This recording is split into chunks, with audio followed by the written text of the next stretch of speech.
لوگ سوال کرتے ہیں کہ بچوں کو نظر لگ جاتی ہے، بہت روتے ہیں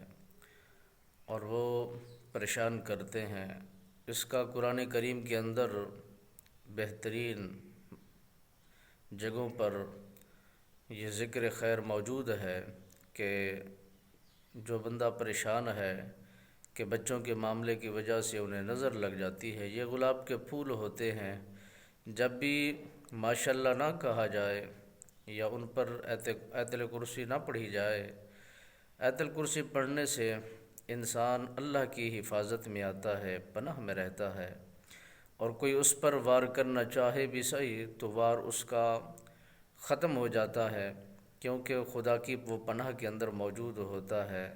تو اس کے لیے بہترین حل یہ ہے کہ سورۃ قلم 29ویں پارے کی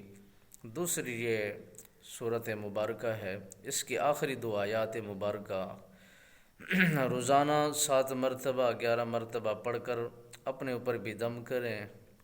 اور بچوں پر بھی دم کیا کریں، تو اس سے انسان کو اور ان بچوں کو بڑا بہترین مجرب یہ عمل ہے، بڑا فائدہ ہوتا ہے۔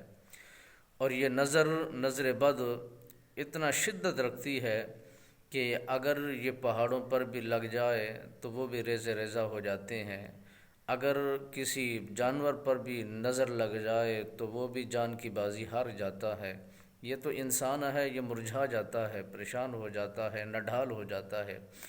اس لیے بہتر یہی ہے کہ سورۃ فلق سورۃ ناس کا بھی ذکر کیا جائے اور اسے پڑھ کر بچوں پر دم کیا جائے۔ یہ نظر بد کا علاج ہے،